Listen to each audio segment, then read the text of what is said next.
Assalamualaikum warahmatullahi wabarakatuh. Waalaikumsalam warahmatullahi wabarakatuh.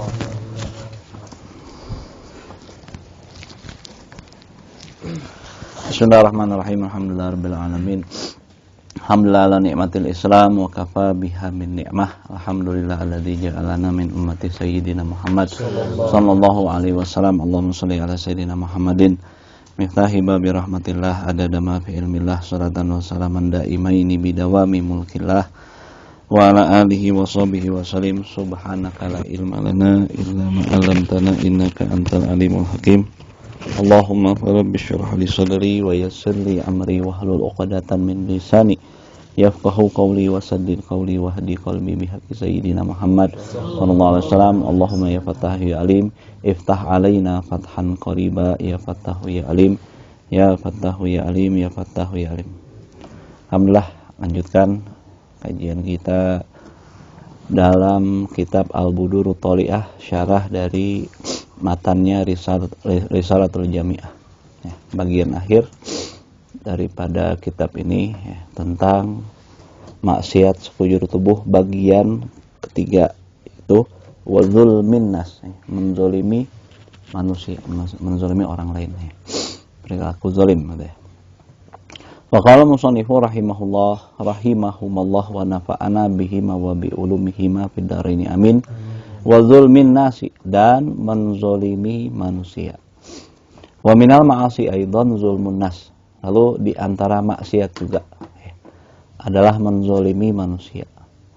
Kalau Allah Ta'ala, di mana Allah Subhanahu wa Ta'ala berfirman dalam surat Ghafir ayat 18, wa anzirhum yaumal azifati idzil qulubu ladal hanajiri kalzimin malidz zalimina min hamimin wala syafi'in yuta. Kalau Allah Ta'ala berfirman, wallahu alam bihaqiqatil murad summa rasuluh, wa anzirhum, dan ingatkanlah mereka, yaumal azifah, mengenai hari azifah. Azifah itu hari dekat, hari bercaket, kedap deui bakal kita berjumpa, bakal dongkap. Azifah ini disebutin dalam tafsir Bugawinya, yaitu hari kiamat, maksudnya hari dekat ini hari kiamat. Kenapa kok disebut hari dekat? Hari azifah, hari dekat. Dinamakan dengan hari azifah, hari dekat, karena memang hari kiamat itu dekat. Karena kaidah nyebutkan idz kullu ma huwa atin qarib. Sebab segala sesuatu yang akan datang tuh ya dekat. Setahun lagi, 2 tahun lagi, sebenarnya dekat. Yang mau datang tuh dekat. Nah, itu buktinya dalam firman Allah Ta'ala yang lain. Allah nyebutkan dalam surat An-Najm ayat 57, nyebutkan azifatil azifah. Sudah dekat sesuatu yang dekat. Apa tuh maksudnya? Itu sudah dekat hari kiamat. Gitu. Jadi ingatkan mereka. Mereka itu siapa? Orang-orang yang melakukan perbuatan zalim, tentang hari yang dekat itu. Gimana memang hari dekat itu? Idil qulubu ladal hanajiri kalzimin. Dimana yang ketika itu akan dada hati terasa sesak sampai terasa di pangkal tenggorokan kalzimin. Mereka karena mereka menahan kesedihan, membuncah kesedihannya sampai menyesakkan dada mereka, hati terasa sesak, begitu luar biasa disebutkan. Dan hal demikian kenapa? Karena di hari kiamat itu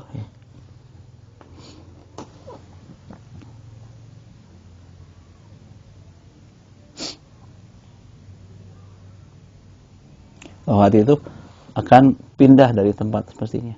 Kenapa? Dari rasa takutnya hingga hati itu seakan berpindah, goncang banget hati itu menyesak sampai dekat ke hanajir. Hanajir itu pangkal tenggorokan, rasa sesak maksudnya itu kata-kata, sehingga dia nggak bisa balik lagi ke tempatnya semestinya hati tadi. Falahiyya ta'udu ila amakiniha, sampai hati itu nggak bisa balik lagi ke tempatnya. Gimana ya? Pernah nggak kita sampai kayak gitu di dunia? Saking sedihnya, saking takutnya, saking apa nih disebutin? Saking takutnya, saking sedih dan takut gitu ya. Walahiyat tahruju min afwahihim fayamutu wa yasariq. Dan hati tadi, ruhnya tadi nggak bisa melampaui kerongkongan ini, nyawa juga tentang nyawa. Nyawanya nggak bisa keluar dari mulutnya, sehingga dia udah mati aja. Artinya kesiksa aja, ngegantung di sini, nggak bisa balik ke tempat semestinya dan nggak bisa keluar. Kalau keluar bisa mati, beres perkara. Kalau balik enak, nyaman, tapi dia dibuat tersiksa terus. Siapa? Karena kaldimin tadi, karena kaldimin ya gitu ya. Karena kaldimin tadi, karena menahan kesedihan, ketakutan tadi. Ma lidzalimina min hamimin wala syafi'in yuta. Tidak ada bagi orang yang zalim itu daripada teman yang setia. Ntar di hari kiamat udah nggak lagi teman-teman setia. Bakal bantuin dia, bakal nolongin dia, bakal support dia di hari kiamat masing-masing. Jangankan kawan, anak sendiri bisa lupa sama orang tua aja bisa lupa sama anak. Udah, bahkan para nabi nyebutkan nafsi, udah masing-masing lah. Nah, gimana tuh ya, keadaan yang benar-benar genting luar biasa. Orang tuh telanjang semua di hari kiamat. Tapi dari paniknya mereka boro-boro gitu. Wah, gulis sih ini kali, nggak boro-boro dah. Gimana ya, kebayang ya? Semuanya telanjang. Ketika Nabi jelasin tentang kondisi di hari kiamat, semuanya telanjang dan nggak pakai alas kaki ya. Di antara keadaannya kayak itu, Sayyidah Fatimah bilang, ya Rasulullah, betapa malunya aku kalau begitu. Semuanya bakal telanjang. Kata Nabi, boro-boro mau lihat gitu, orang lagi panik sih, orang lagi kebakaran rumahnya. Kira-kira sempat-sempatnya nggak lihat yang gituan. Terkasih war sama sekali. Bayang ya, paniknya tuh kayak gimana? Paniknya tuh luar biasa hari kiamat. Hari yang menyibukkan hati seorang dari keadaan. Gitu. Wala syafi'in, kawan setia nggak ada, teman setia, sahabat setia nggak ada, kawan hangatnya gitu ya. Wala syafi'in yuto, tidak ada pula syafi', penolong. Yang dimaksud penolong di sini dalam tafsirnya qaribun yanfa'uhum, kerabat yang bisa manfaat sama dia. Yuto, yang bisa diterima, itu pertolongannya. Memang mau nolong sebagian tapi nggak bisa. Saha ente cari nolong-nolong. Apa kuasa kamu untuk nolong-nolong? Nah gitu. Hanya orang-orang tertentu ntar yang akan dikasih. Artinya orang yang zalim ini khawatirnya nggak bisa disyafaatin gitu ya. Khawatirnya, nauzubillah. Itu hati-hati sama ini, peringatan dari Allah Subhanahu wa taala. Enggak, memang syafaat itu ada, cuman artinya berat, dia susah, sulit, keadaannya nggak gampang. Layaknya orang yang udah permasalahannya begitu ruwetnya, bukan nggak bisa ditolong, tapi ditolongnya akan susah. Hati-hati sama perbuatan zalim. Biasanya yang zalim itu yang di atas, punya kuasa, punya harta, punya apa, zalim gitu ya. Allah Ta'ala, dan Allah Ta'ala juga berfirman dalam ayat lain, memperingatkan orang-orang yang berlaku zalim, yang nggak melakukan sesuatu pada tempatnya, menzalimi orang lain, jahat, tega, bengis sama orang lain. Wa ma lidzalimina min nasir. Dalam surat Al-Hajj ayat 71 Allah nyatakan, tidak ada bagi orang yang zalim itu min nasir, daripada penolong. Mani'in yamna'hum min adzabillah, itu yang bisa melindungi dia daripada siksa Allah. Gak ada siapa. Dulu mah ada ini, ada backingan, ada ini, ada. Kagak ada ntar mah dari kiamat mah. Cuma nasir sih, ya, Nabi aja gimana? Apalagi cuman backingan cuman apa? Cuman bodyguard apa? Kagak ada guna, sama sekali. Nah, pengawal pribadi apa kagak guna? Orang dalam nggak ada. Hah? Orang dalam nggak ada. Orang dalam nggak ada. Ya kecuali orang-orang yang takwa, orang-orang yang takwa. Nah, qala Rasulullah sallallahu alaihi wasallam, lalu Rasulullah sallallahu alaihi wasallam bersabda, ittaquz zulma. Hati-hatilah kalian, takwalah kalian, artinya hati-hati, hindarilah kezaliman. Kenapa kok Nabi bilang jangan dekat kezaliman? Fa inna zulma zulumatun yaumil qiyamah. Karena kezaliman itu akan menjadi kegelapan di hari kiamat.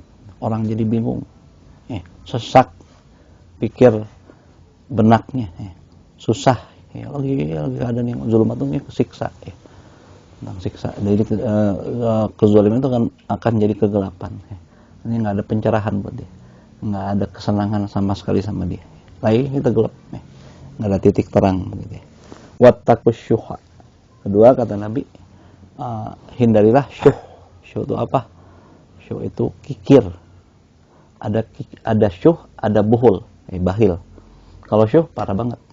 Kalau bahil tuh kadang-kadang nggak mau berbagi sama orang lain. Kalau syuh mah kadang sama buat sendiri aja kagak mau. Yang sesuatu untuk kebaikan diri sendiri aja nggak mau tuh. Itu syuh. Disebutin akbahul buhli asyuh. Paling buruknya sifat kikir, pelit itu adalah syuh. Allah nyatakan, "Umayyuqa syuha nafsihi faulaika humul muflihun." Barang siapa yang terbebaskan, terselamatkan dari kepelitan dirinya sendiri, maka dia orang-orang yang beruntung. Jadi memang pada dasarnya kita tuh hidup ya punya sifat itu. Makanya disebutin yang terselamatkan, terpelihara, terjaga. Karaksa di sifat semua. Ya, kita punya badan, pengen mata kita termanjakan, pengen telinga kita termanjakan, orang diri sendiri kok. Pengen semuanya yang ada mereka nafsu kita tuh pengen semuanya terservis begitu ya. Gitu. Nah, di saat ada perintah Allah kadang-kadang diabaikan. Gimana? Yang penting terlaksana aja apa yang dia mau. Termasuk juga ya, jadi lupa dia. Bahwa di situ ada perintah Allah, semuanya titipan Allah Subhanahu wa taala di situ ya. Nah, Allah nyatakan disebutin nama ulama hakikatus syuh itu al-hirsu alamanil khair. Itu sangat ingin untuk mencegah kebaikan, nggak mau baik gitu ya. Nggak mau banget sama kebaikan. Nah, Nabi SAW menyebutkan bari'a minasyuhi man adda zakat wa qarad dhaif wa a'ta fin naibah. Selamat orang kalau sudah lakukan 3 daripada sifat syuh tadi. Kalau 3 dia lakukan, berarti dia selamat dari syuh. Yang disebutin sama Allah Subhanahu wa taala, "Wa may yuqa syuha nafsihi fa ulaika humul muflihun." Siapa yang terselamatkan dari sifat kikir tadi, itu orang-orang beruntung kata Al-Qur'an nyatakan kita. Nah, kata Nabi, jelasin siapa sih orang yang terselamatkan, terpelihara karaksa di sifat kikir tadi. Itu pertama orang yang laksanakan zakat. Ya, zakat nih udah wajar, udah nisabnya udah banyak, masih aja kamu keluar. Memang bukan haknya, dia masih lakukannya, dia nyalakakan dirinya sendiri ketika nggak mau bayar zakat ya. Kan punya emas berapa? 83 gram ya, kurang lebih gitu ya. Nah, banyak berarti berapa kalau sekarang harga emas itu 1 juta, berarti 83 juta uang dinginnya. Dia nggak mau keluar juga, wah kebangetan juga itu mah ya. Nah, ada kelebihan. Allah nggak netapin satu yang berat, satu hal yang udah lebih-lebihan, berbagi. Memang hak orang lain itu ya. Wa qarad dhaif, dan mau menjamu tamu. Kedua, jadi orang yang nggak jamu tamu berarti pelit, medit, kikir, bahil. Ya. Tuh. Ya gimana kita menjamu tamu? Ya seadanya. Ya. Apa disebutin al-jud bazlul maujud? Yang disebut dermawan itu ya mengeluarkan apa yang ada. Ya. Yang ada nggak usah maksa-maksa dia harus ngutang dan sebagainya, nggak usah. Kan simpel sebenarnya yang ada. Bahkan disebutin istimewanya kita menjamu tamu itu apa yang dijamu, makanan yang dijamuin ke apa yang disuguhin ke tamu itu semuanya bebas dari hisab. Semua harta kita kan bakal dihisab ya. Nih di sini nih yang ada di sini semua. Misalkan nggak habis semua, dimakan lagi nggak dihisab itu. Makanya kebiasaan sebagian salaf itu apa yang di dapur keluarin semua, pira kuting dibeakeun, nggak punya malu amat buat di sini. Ya gitu. Maksudnya kan banyak, pasti dia mungkin makan, masa dikeluarin dia di ini semua. Yang cerdas itu biar bebas dari itu di ruang tamu itu makan di situ, ya buat tamu di situ. Apa? Dia aman dari hisab, paham nggak? Gitu. Pintar orang-orang yang memahami hadis, memahami dalil itu dipraktekkan dalam keseharian gitu ya. Banyak kadang-kadang orang soleh itu, banyak banget buat tamunya. Tamu kadang udah lihat banyak udah engap duluan ya. Tapi apapun udah dapat share-nya tadi, masya Allah. Ini kalaupun dibekal ya sudah, bagiannya udah ya. Tuh yang kedua. Jadi kalau disebut selamat dari kikir itu pertama bayar zakat saat memang sudah mestinya dikeluarkan, dan kedua itu kan setahun sekali doang, ya enggak? Atau kalau misalkan yang sifatnya panen per panen, kalau temu harta, irahasin nemu harta, nah gitu, nemu harta zaman jahiliyah itu juga ya. Nah terus yang ketiga wa tofin naibah, dan mau berbagi di saat masa panceklik, susah, orang lagi susah, beras lagi susah, harga lagi naik, nah kayak gitu tuh. Itu memang wayahna tuh kumaha, kudu aya sosial lah. Lagi begitu ada uang lebih, berbagilah. Itu mungkin tetangga kita nggak bisa beli beras, beliin beras. Tetangga kita keluarga kita kesulitan pakannya, sandang papannya, bantuin. Nah, kalau sudah 3 ini dia lakukan, mau bayar zakat, mau menjamu tamu, mau berbagi di saat musim kesulitan, musim ekonomi sulit lah gitu diantaranya. Nah, dia sudah selamat dari sifat kikir tadi, ya, kata Nabi SAW. Nah, di mana dalam hadis lain Nabi menyebutkan la yajtami usyuhu wal imanu fi qalbi abdin abadan. Moal bakalan kumpul, moal bakalan kempel, nggak bakal kumpul. 2 ini, itu sifat kikir sama iman dalam hati seorang hamba selamanya nggak bakal kumpul, kata Nabi. Artinya apa? Kalau ada sifat kikir, iman nggak bakal betah di situ. Artinya imannya nggak bakal sehat. Bukan berarti nggak beriman ya. Artinya imannya bakal goncang. Tapi seandainya imannya kuat, kikir nggak bakal ada. Jadi nggak bakal, ini mah ibarat air dan minyak gitu, nggak bakal kumpul, nggak bakal bisa bercampur antara sifat kikir dan keimanan yang baik. Iman yang baik pasti menolak kikir, dan kekikiran bakal menolak iman, begitu.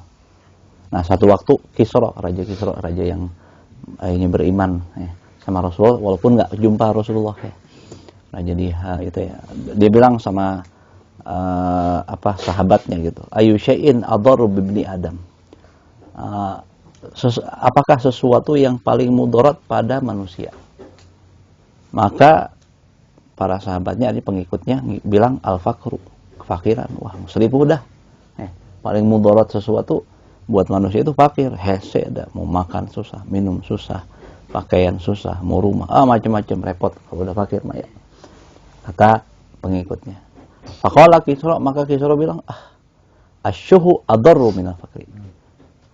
Kikir itu lebih mudarat dibandingkan kefakiran. Orang nggak punya apa-apa, mungkin hartanya benar-benar terhimpit, susah, sulit. Masih lebih mending fakir dibandingkan, memang fakir juga siapa yang harapkan, maksudnya ini perbandingannya. Li'annal faqira idza wajada syaba. Sebab fakir mah kalau udah dapat ya kenyang, alhamdulillah. Udah dapat makan. Dapat makan seadanya, dapat kenyang, udah. Senang dia. Artinya udah ngerasa cukup. Tapi wasyahi, orang yang kikir tadi, idza wajada lam yashba abadan. Kalau udah dapat tetap aja dia enggak kenyang-kenyang. Nu eta ieu pan eta can aya versi nu eta. Terus aja enggak habis. Ini kayak hiris juga ya. Nyambung juga ke sifat rakus gitu. Tamak, pengen enggak ada habis-habisnya. Jadi akut gitu ya. Jadi jadi ngerembet ke sifat-sifat buruk yang lain. Qala Rasulullah SAW, dan Rasulullah SAW juga bersabda, la ta'uddannal huquqa ila ahliha, la ta'uddannal huquqa ila ahliha yaumal qiyamah hatta yuqadu li syatil jalha min asyatil qarna. Hendaknya kalian melaksanakan hak-hak kepada orang yang memiliki hak terus. Punya siapa? Kita punya istri, punya hak istri kepada suami. Suami punya hak pada istri. Anak punya hak pada orang tua. Masing-masing penuhin haknya. Bahkan hewan pun punya haknya. Utamanya lebih ada jelas sudah makan ayam, tulangnya sisa. Apa satu dibuang ke sampah. Padahal ada kucing nungguin, kasih dong. Bagi dong. Dia nggak minta banyak-banyak kok, sisa makanan kita gitu. Apalah kira-kira. Atau berbagi dikit. Semuanya ada punya hak. Tumbuhan punya hak. Semua punya hak gitu ya. Nah, Nabi SAW, ayo laksanakan, penuhi hak setiap orang yang punya hak, setiap pihak yang punya hak. Nah, sebab akan dilaksanakan, akan dipenuhi tetap pada akhirnya hak itu kalau nggak dibayar di sini, ntar di hari kiamat bakal dilaksanakan. Jadi nggak pernah menuhin hak istri, ntar bakal dituntut, mau nggak mau dibayar. Hatta yuqadu lisyatil jalha minasyatil qarna, sampai ntar bakal dibimbing, dituntun apa domba yang nggak bertanduk. Karena apa? Karena diseruduk sama domba yang bertanduk. Itu aja bakal dituntut nih. Hanya kalau nggak diberesin di sini, haknya nggak dipenuhin, repot di sana. Latu aduh, sungguh akan ditunaikan tetap hak-hak itu pada pemilik hak pada hari kiamat ntar ya. Repot, mendingan beresin di sini, bayar aja haknya masing-masing ya. Gitu. Kalau enggak ya minta maaf. Itu kan zolim, enggak memenuhi hak orang lain itu zolim. Gitu ya. Nah, dan repot ya ini makanya urusan bagian ulama tuh kadang takut, karena takut masuk ke sini nih. Mereka menyederhanakan pergaulan. Kenapa? Bisa minuhan hakna. Kenapa? Ya kan tiap sahabat punya hak. Punya hak. Hati-hati para sehingga kehati-hatian mereka, kewaran mereka sudah menyederhanakan. Takut apa? Sing teu bisa minuhan hakna gitu. Wa qala Rasulullah SAW, Rasulullah SAW juga sabda, man zalama qaida shibrin minal ardi tuwiqahu min sab'i ardin. Barang siapa zalim atas satu batas satu jengkal daripada tanah. Ini satu jengkal. Tanah ini, tanahnya sampai sini doang, diambil bagian situ sejengkal unggul, ieu ke pondasi apalah gitu ya. Nah, ngambil pembatas orang. Padahal udah bukan batasan tanah dia. Ini udah biasa nih. Hati-hati ya. Hanya dianggap enteng. Padahal Nabi SAW ini syariat jaga hak orang benar-benar nih. Wah, serius amat. Enggak, justru syariat ini ngajarin kita tertib ya. Ngajarin kita benar, harus jaga, harus menghargai hak orang lain. Jadi jangan zolim. Walaupun tanah cuma sejengkal. Siapa yang zolim merampas tanah orangnya walaupun sejengkal, tuwiqahu min sab'i ardin, dia bakal dikalungin dari tujuh lapis bumi entar. Siksanya bakal dibebankan sama dia entar di hari kiamat. Nah, wallahu alam hakikatnya kayak gimana? Kayak gitu intinya bakal dapat siksa yang amat repot gitu, berat banget ya. Wa qala Rasulullah sallallahu alaihi wasallam, innallaha la yumli lidzalimi, sungguhnya Allah akan menunda-nunda, ngantep lah buat orang zalim sok tahu zalim sok terus diibaratkan dulu kalau kita punya guru Habib Gures bilang kayak orang biar naik dulu ke tingkat, terus naik sampai ke tingkat 100 hatta idza akhadhahu, sampai katanya goyahnya, sampai kalau Allah sudah mau kasih tindakan sama tuh orang ini dibiarin dulu, diantep dulu yang zalim, biar numpuk dosanya, biar numpuk kezalimannya sampai dia naik layaknya Fir'aun udah sampai di atas, dijoronginnya lebih parah dibanding orang yang kalau Allah masih sayang sama seorang hamba, tiap kali salah langsung ditegur naik satu tangga dijatuhin, paling juga benjol, paling juga baret, ya enggak, naik 2 tingkat 3 tingkat jatuh lagi, gering, sakit, wah usaha bangkrut atau dan sebagainya, mendingan sebenarnya itu sebenarnya kasih sayang Allah jangan sampai dia terlalu jauh berbuat kezoliman. Tapi ada kan beberapa ya, ini udah buat zolim lama, bertahun-tahun, tiis nggak ada masalah, saya nggak apa-apa. Mana laknat, katanya saya nggak dapat laknat. Mana nih katanya sumpah serapah orang, nggak ada, saya nggak apa-apa. Ada kan begitu zaman sekarang, apalagi nih nantang siksa tuh banyak ya. Hati-hati, Nabi udah nyebutin model-model gini tuh udah dari zaman dulu udah ada, itu banyak Allah bakal sungguhnya Allah akan menunda tindakan pada orang zalim sampai kalau sudah waktunya Allah menindaknya lam yuflit, Allah nggak bakal lepasin dia, digenggam erat, dia nggak bakal lolos. Summa qara'a, kemudian Nabi SAW membaca ayat dari surat Hud ayat 102, wa kadzalika ahzu rabbika idza akhadzal qura wa hiya zalimatun inna ahzahu alimun syadid. Wallahu a'lam bihaqiqatil murad. Dan demikianlah ini ceritanya di ayat sebelumnya tentang Fir'aun. Fir'aun yang udah aniaya luar biasa. Kuasanya udah nyaris katanya berapa, 1/3 atau lebih dari dunia Kuasanya luas sama Fir'aun. Lawan Nabi Musa. Udah perbuatan zalimnya udah enggak tahu banyak. Tapi sakit enggak pernah sakit. Fir'aun seumur hidup nggak pernah sakit. apalagi ya, banyak hal tuh ya, dan nggak pernah ini her aja, hati-hati. Kalau kita nggak pernah sakit, hati-hati. Hah? Takutnya itu tadi ya. Jadi kalau dapat sakit justru ya, syukur gitu. Takutnya kalau nggak ada masalah hidup genah we. Hidup teh nggak pernah ngerasain lapar atau ngerasain ekonomi sulit, nggak pernah ngerasain apa ya, macam-macam lah hal-hal yang kita nggak senangin gitu ya. Itu kan bahaya itu ya. Tanda tanya. Para ulama tuh takut banget kalau hidupnya selalu tenang aja ya. Kenapa takutnya masuk sini? Orang teh pan buat dosa wae, geuningan kieu genah-genah wae nya, masalah. Oh, enggak apa-apa mabok, enggak apa-apa ini, enggak apa-apa korupsi, enggak apa-apa. Oh, buktinya saya aman-aman aja, nyaman-nyaman aja nih. Ya, nantang dia ya. Nah, gitu ya. Kalau udah waktunya Allah enggak bakal kasih ini. Nah, jadi di mana ntar di hari kiamat disebutkan Fir'aun juga sebagaimana dia mimpin kaumnya, begitu banyaknya yang dia sesatkan, dia sasarin. Tadi hari kiamat juga yakdumu bihi qaumuhu, akan kedepankan ya, di hari kiamat. Nah, bersama kaumnya jadi pemimpin. Tapi pemimpin apa yang giring dia ke neraka ntar ya. Dihinakan gitu ya. Ah, ini gitu ya. Banyak cerita ayat sebelumnya tadi. Jadi demikianlah kalau Allah sudah mau menindak satu kaum gitu teh. Satu kaum atau satu pihak. Idza ahadzal qura wa hiya dzulma. Saat Allah ingin menindak satu qura, maksudnya qura di sini qaryah.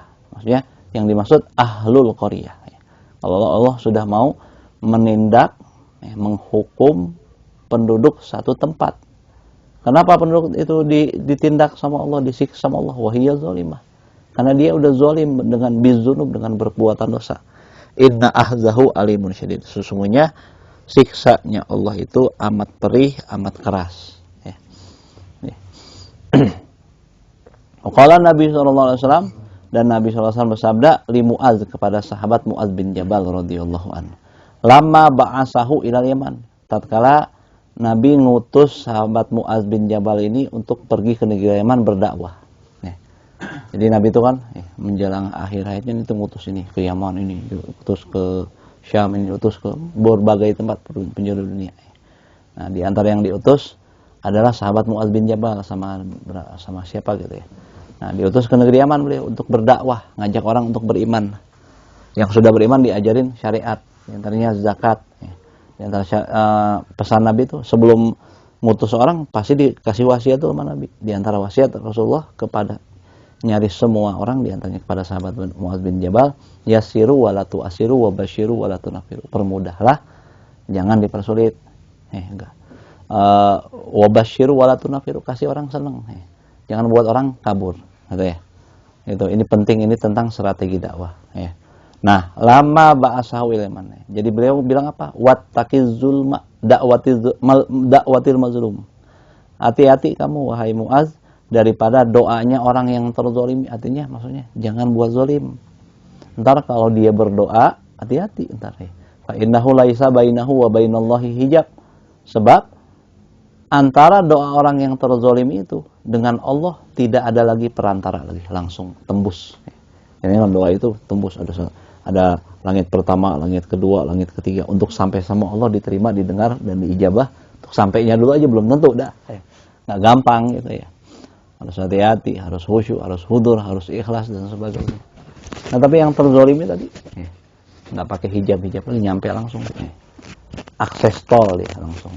Hati-hati berbuat zolim, ntar didoain yang enggak sing modar sih ya, sing paeh sih ya. Misalkan itu kan ya doa orang yang terzolimin kan ya. Nggak ada hijab, repot kita ya. Tapi di antara asraf tuh kalau terzolimin mereka malah doanya baik-baik. Kayak Nabi ya. Nabi dizolimin di waktu di Taif, dilemparin, disambitin batu sama anak-anak segala macam. Apa doa Nabi? Hancurin, lelepin, kagak. Yang Nabi punya contoh istimewa. Sebaik-baiknya contoh ya Nabi, nggak ada lagi dah. Kita punya contoh teristimewa. Nabi bilang apa? Allahumma gfir liqaumi fa innahu la ya'lamun. Ya Allah ampuni mereka karena mereka nggak tahu. Udah darah-darah nih. Kalau gitu kan sing modar sih itu kata abang tonton sekalian nih, apa lah dah Doa-doa yang kira-kira udah nggak hati-hati ya. Boleh nggak orang zolim ngedoain yang menzolimi? Ya kalau secara hukumnya boleh-boleh aja, tapi sesuai. Kata Imam Ghazali di kitab Bidayatul Hidayah, kalau kita doanya melebihi perilaku zolim si zolim tadi, itu jadi kezoliman juga. Apa? Mangain nempelengana misalkan, anak doain sing tempeleng di kubatur, sekali, tempeleng sekali, minta dibalik tempeleng sekali. Ini mau ditempeleng sing modar sih, enggak beramal, paham nggak? Ini nempeleng kok doain mati, ya nggak nyambung, ya. Nah itu bakal jadi hisab tadi hari kiamat, kata Imam Ghazali di kitab Bidayatul Hidayah. Banyak ya, kita baru diledek di poyokan. Oh, bagus. Atau kalau gitu enak ya, zolimin aja mah ya. Jangan kan gitu, canda ya. Nabi luar biasa. Akhirnya apa, doa Nabi itu ketika dizolimin sama penduduk Taif itu kan diuber-uber, dibully ya. Disakitin sambil dibully, bocah-bocah ngambil batu kecil diuber-uber apa ya, Nabi, masya Allah gitu punya Nabi ya. Tapi Nabi bilang apa? Aku harap ketika ditanyain, aku harapkan dari mereka akan turun keturunan yang mau beriman sama aku. Akhirnya wujud apa? Jadi Imam Ghazali itu. Imam Ghazali itu dari mana? Dari Taif. Nasabnya sampai ke Taif. Apa? Wujud dari doanya Nabi SAW. Oh, masya Allah. Coba gitu ya. Kalau orang zalim tuh bakal ada terus. Kalau kita mau dimaafin sama Allah, biasa memaafin orang. Ya, tapi kita jangan berbuat zalim. Tapi andai kata, ya, nauzubillah, nasallahu salamah, kita minta selamat sama Allah. Dikasih kezaliman, ya udah doain aja deh. Sebab kadang-kadang ya, kalau nyikapin sama emosi nggak ada habisnya, nggak ada habisnya. Gitu ya. Kalau kita mau yang sempurna, boleh nggak doain? Boleh. Secara hukum boleh. Tapi sesuai kadar. Kalau ditempeleng, ya doain biar ditempeleng lagi. Kita nggak berani, bodohnya gede nih. Mang Ipung ditempeleng sama Mang Ai, lawan wah ini mah urusan repot nih ya. Udah sih doakeun sing ditempeleng deui ku batur. Paham nggak? Kan ada kondisi nggak bisa balas. Kalau balas boleh nggak? Boleh balas sesuai. Gitu ya. Ada kan ceritanya terzalimin biasanya nggak bisa balas ya nggak? Doain gimana? Ya itu. Boleh. Ya. Tapi bukan anjuran, ngomong boleh aja. Ya. Kalau anjuran mah tetap memaafkan. Wa in ta'fu fa huwa khairun lakum. Kalau kalian memaafkan itu lebih baik buat kalian. Ya. Wa qala mana tadi? Wa qala Rasulullah SAW, dan Rasulullah SAW bersabda, man kanat lahu mazlamatun li ahadin min irdihi aw syai'in. Barang siapa ada pada dirinya satu kezaliman, satu perbuatan zalim pada seorang, daripada harga dirinya kah atau sesuatu yang lain. Kalau harga diri itu apa? Pernah moyokan, pernah fitnahin, pernah nuduh yang enggak, pernah ngadu domba, itu tentang harga diri semua tuh. Pernah nuduh zina, pernah apalah macam-macam ya. Udah menzalimi berkaitan tentang nama baiknya. Irib ya. Itu haram kan? Makanya diharamin ghibah. Haramin ngata-ngatain, moyok-moyokan. Itu tentang kehormatan. Muslim kehormatan dijaga. Haram kata Rasulullah. Haram itu nggak boleh diganggu-ganggu tentang kehormatan muslim. Atau hartanya, kezaliman. Atau harta itu apa? Tentang gosap, minjem kagak bilang-bilang, pakai aja. Oh iya mah, KBG milik Allah. Iya milik Allah. Enak aja. Haknya dikasih sama dia. Kan suka ini ya. Milik Allah KBG dah. Iya buah ini kan di kebun-kebun, tanah punya Allah, udah makan aja ya. Bahasa-bahasa kayak gitu tuh. Ternyata ada juga ya. Ada ajaran yang model begitu ternyata, masya Allah ya. Bodoh ya. Nggak kenal syariat berarti ya. Nah, kata Nabi SAW, barang siapa pernah melakukan kezaliman sama orang lain. Kezaliman apa? Baik kezalimannya berkaitan tentang kehormatannya, baik kezalimannya berkaitan tentang hartanya, baik kezalimannya tentang masalah apapun gitu ya. Fal yatahallalhu minhul yauma. Maka hendaknya dia minta halal sama orang yang dizalimin tadi pada hari ini. Maksudnya di selama masih hidup. Buru-buru minta maaf. Sok buru-buru minta halal. Kalau bisa misalkan pernah nyuri ya balikin. Kalau nggak bisa balikin ya minta maaf. Gitu. Ada ya. Lagi bocah terutama gitu ya.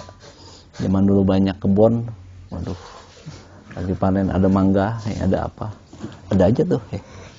Gimana tuh? Beresin dong. Kata Nabi, buru-buru dihalalin deh, mumpung masih hidup.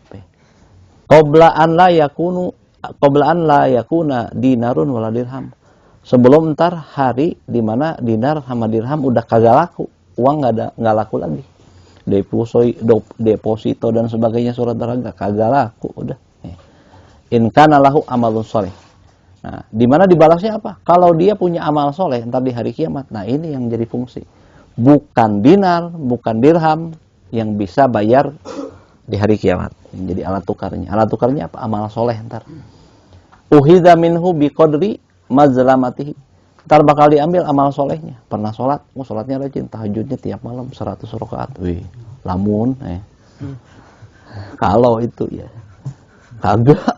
Ini gimana, bingung ya. Wah, puasa harinya Senin Kamis tiap, nggak pernah putus. 20 tahun nggak putus. Kalau sedekahnya tiap hari, tiap hari ada aja sedekahnya. Kalau kagak juga Nah, bakal diambil daripada amal solehnya tadi untuk membayar tadi, kan bahwa kezaliman tetap bakal dibayar, hak bakal ditunaikan semua. Hati-hati. Punya miara kucing di penjara nggak dikasih makan, zolim tuh ya. Boleh miara-miara ini, hati-hati kezaliman. Nah, assalamualaikum. Jadi bakal diambil ntar, bakal dirampas amal solehnya, dibayar untuk membayar kezaliman yang pernah dia lakukan di dunia.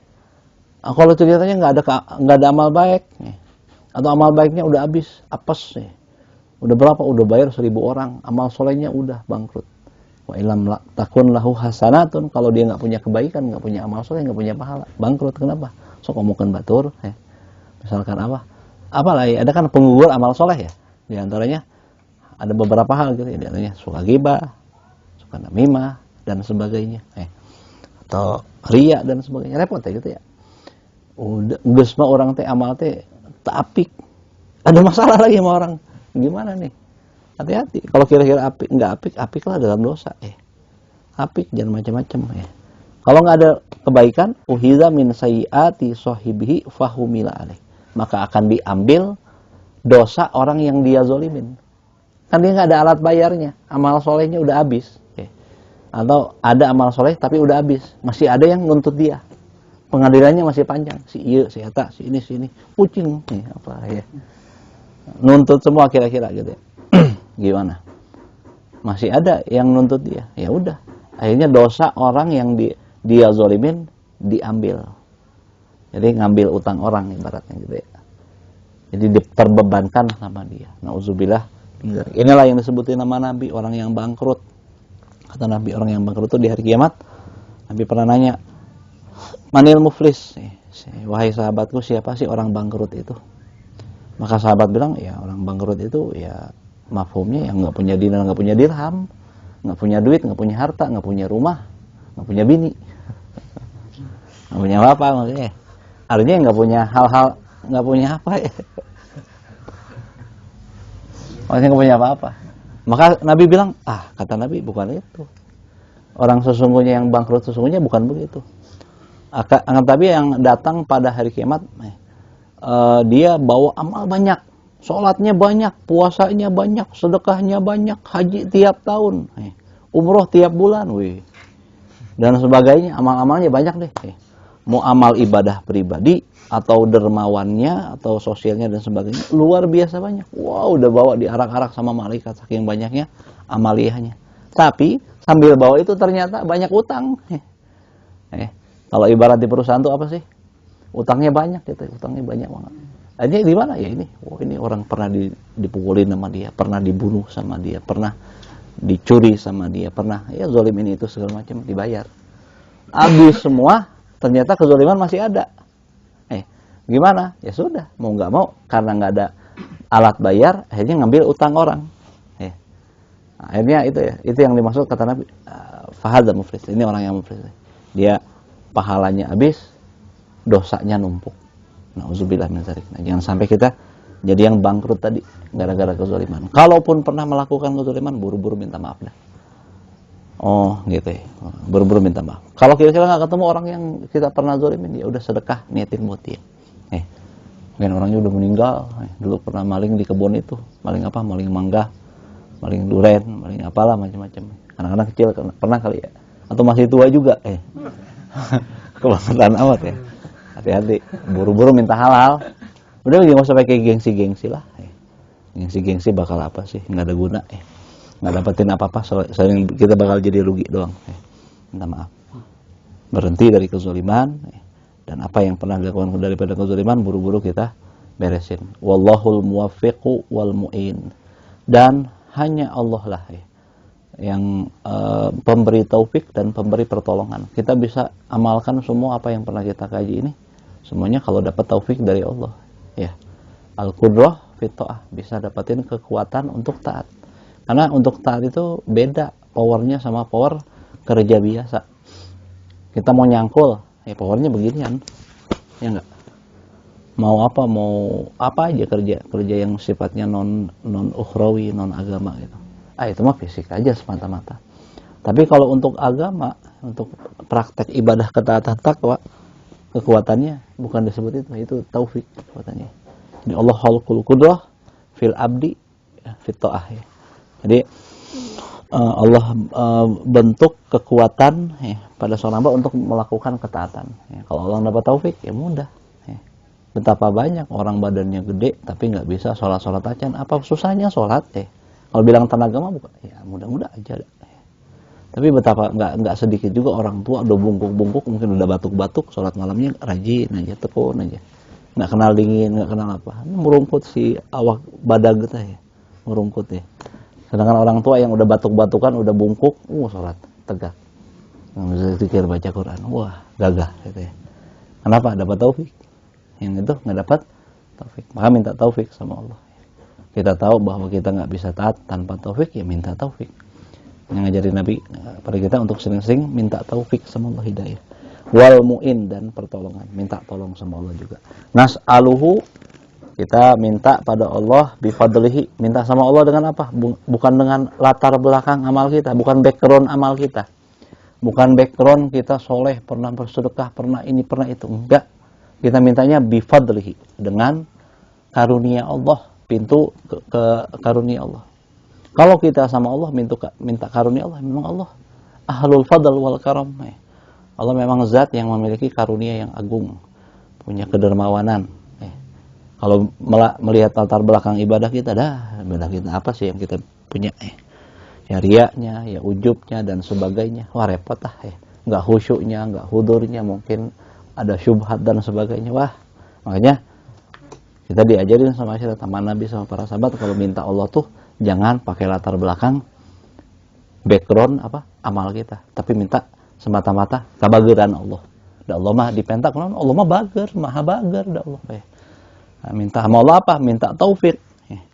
Lima yuhibu, taufik untuk apa? Minta kekuatan. Lima yuhibu, terhadap apa yang Allah cintain. Biar nih gerak-gerik kita, mata kita, gerak-geriknya, lirik-liriknya pada sesuatu, lirikan dari apa yang diinginkan, yang dicintai sama Allah. Telinga kita juga, kaki kita juga, tangan kita juga, hati kita juga, semua. Semuanya dikasih kekuatan untuk bergerak dalam gerakan yang dicintai sama Allah. Wa yarda, dan Allah ridhoi, dan gerakan yang Allah ridhoi. Fi afiyatin wa qabul, dan penting minta afiyah. Kadang-kadang ada orang soleh tapi nggak dapat afiyah, ripuh hirupna, susah. Yang tetap baik.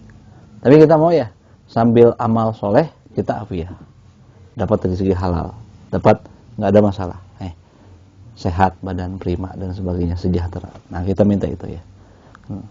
Wa qabul, dan bersamaan juga kita minta sambil Allah berikan kekuatan kita untuk beramal yang Allah cintai, yang Allah ridhoi dalam afiyah, kita minta penerimaan Allah.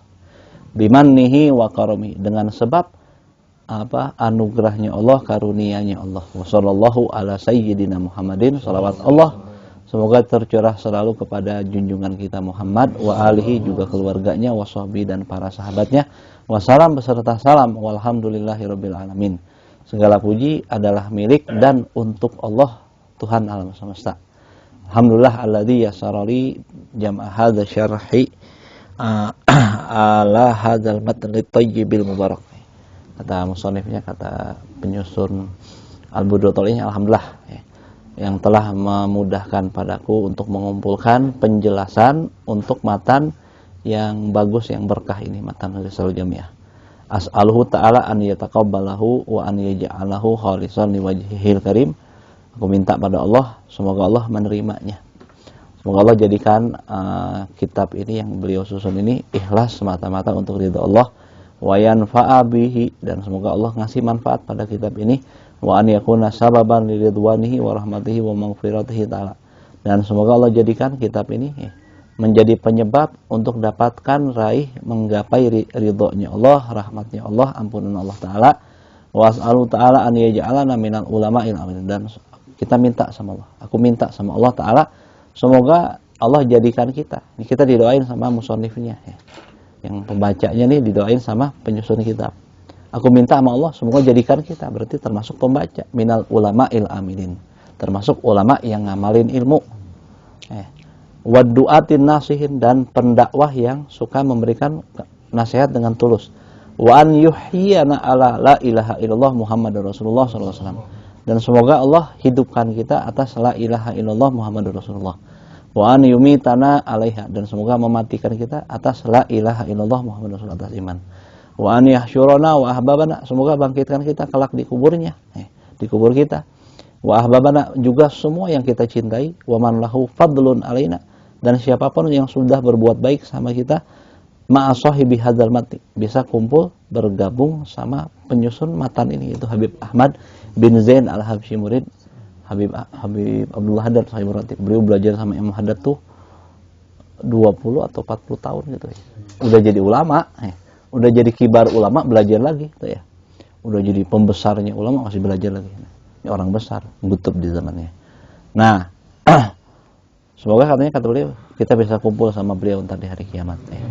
Beliau guru kita juga, walaupun kita nggak temu sama beliau ya, kita baca kitab beliau, semoga ya bisa diakui sama beliau sebagai muridnya ya. Murid ya, guru tuh kan ada dua, ada Syekh Zohir, ada Syekh Arwah katanya. Syekh Zohir ya kita yang ketemu sama kita, guru kita yang ngajarin materi-materi agama sama kita itu. Ada tapi Syekh Barzahi ya. Saya yang udah meninggal tuh ya. Ya semoga beliau menjadi guru kita, kita baca ya. Beliau mau bimbing kita, ingetin kita manakala kita salah nih, dukung kita manakala kita dengar, kasih kabar gembira bahwa ini hal yang baik, sehingga kita termotivasi untuk hal-hal yang baik begitu ya. Jadi guru kita ya. Nah, kata beliau, semoga kita dikumpulin sama beliau ya. Wa syaihihi, juga sama guru beliau, diantaranya Imam Haddad, fi zumrati jaddihimal Mustafa ya. Dalam kumpulan kakek keduanya ya. Kakek keduanya siapa? Kakek Habib Ahmad bin Zain Al-Habsyi, dan kakek dari gurunya yaitu diantaranya Imam Haddad Al-Mustafa sallallahu alaihi wasallam, itu Rasulullah sallallahu alaihi wasallam. Wa ali baiti, juga kumpul sama keluarganya Nabi, wa sahabati, kumpul sama sahabatnya Nabi, wa tabiin, kumpul sama para tabiin lahum, orang-orang mengikutin mereka, ngikutin sahabat Nabi, ngikutin keluarga Nabi. Yang jelas ya, di sananya ngikutin sama Al-Mustafa Rasulullah SAW. Ngikutin apa? Biihsan, menelusuri kebaikan mereka. Sebab kalau ngomong Nabi memang nggak ada kekurangan. Tapi ngomong sahabat, ngomong ahli bait, bukan Nabi, ada kurang? Iya, manusia kok. Jadi kalau ini di garis bawahin, kadang kalau dalam doa ada tuh wattabi'ina lahum biihsan. Yang ngikutin biihsan, cari kebaikan, nelusuri kebaikan, oh ini baik, ambil, baik. Ada buruk, udah lupain. Namanya wa majara baina sihabi naskutu. Apa yang berlaku sama sahabat terjadi sama sahabat, udah diem aja, jempling we, ulah komentaran. Lain kelas, jauh. Antara sumur sama langit gitu, jangan ngomong-ngomong masalah itu, udah bukan kelasnya. Ngomong gitu aja. Ngomong sama orang tua kita aja nggak pantas, ngomong sama guru kita aja nggak pantas, apalagi ngomongin sahabat Nabi. Ini akhlaknya Ahlus Sunnah wal Jamaah. Jangan berani-berani komentar yang bukan porsi kita. Nah gitu. Jadi disebutin di sini, semoga kita kumpulnya antara sama orang-orang yang mengikuti mereka, kebaikan mereka, menelusuri kebaikan mereka. Ila yaumiddin. Siapapun pengikut sampai datangnya hari kiamat. Kita termasuk insyaallah tabiin bi ihsan ya. Allahumma amin. Wa sallallahu wa sallama ala sayyidina wa habibina Muhammadin. Salawat Allah, salam Allah semoga selalu tercurahkan, terlimpahkan kepada junjungan kita, kekasih kita Muhammad wa ala alihi wa sahbihi, juga para keluarga sahabat ajmain wa tabi'inahum bi ihsan ila yaumil. Alhamdulillah. Fatihah ila ruhi al-musannif al-imam al-allamah al-habib Ahmad bin Zain al-Habsyi rahimahullah wal Habib Salim bin Abdul Asyadri wal Habib Zain bin Ibrahim bin Sumit ruha hayy wa ila ruhi fadilah Syekh Husain bin Abdullah Ali summa ila Syekh Dr. Ahmad Yusuf Anisif. Annallah yataghashahum bir rahmati wal maghfirati wa yuskinhum al jannah wa annallaha yudkhilu fi quburihim rawha war rayhan wal fushata aman wal afwa wal ridwan wa an yu'ida alaina min barakatihi wa asrarihi wa min barakatihi wa asrari iman warihim wa ulumihim fid din wa dunya wal akhirah ala hadiniya wa kuluniyatin salihah wa ala man salafun salihun wa ila hadratin nabi wa anallahu yaftah alaina futuhal arifin wa yufaqihuna fid din wa yaj'aluna ulama amilin atqiya mukhlisin du'atil muslihin wa anna Allah yuslihil imam wal ummah wal ra'i wal ra'iyah wa anna Allah yansurul islam wal muslimin wa yahfazul islam wal muslimin wa yaghfir wa yaghfir li ummati sayyidina Muhammad sallallahu alaihi wasallam fi barri fi jami'an ha'il ardi hayatiha wa mamatiha ala hadiniya wa kuluniyatin salih wa ala musallin salin inda khatmil kitab wa ila hadratin nabi Muhammad sallallahu alaihi wasallam bisirril fatihah. A'udzu billahi minasyaitonir rajim. Bismillahirrahmanirrahim. Alhamdulillahi rabbil alamin arrahmanir rahim maliki yaumiddin. Iyyaka na'budu wa iyyaka nasta'in ihdinas siratal mustaqim siratal ladzina an'amta 'alaihim ghairil maghdubi 'alaihim waladdallin. Ighfirli wa liwalidayya amin ya rabbana darafna bi annana darafna wa annana asrafna ala laza asrafna fatub 'alaina taubah taghsil wasur lanal awrati wa aminir rawati waghfir li walidina rabbi wa mauludina wal ahli wal ihwani wa sairil hilani wa kulli dhi mahabbah au jiratin au suhbah wal muslimin ajma amina rabbi fasma fadlan wajudan manna labik bin minna bil mustafa rasuli nahdha bi kulli suli salla wa sallam rabbi alaihi addal habbi wa alihi wa sahbihi Tashi zuhbi walhamdulil ilahi fil bad'i wadanahi walhamdulil ilahi fil bad'i wadanahi subhanakallahumma wa bihamdika asyhadu an la ilaha illa anta astaghfiruka wa atubu ilaik. Wassalamualaikum warahmatullahi wabarakatuh.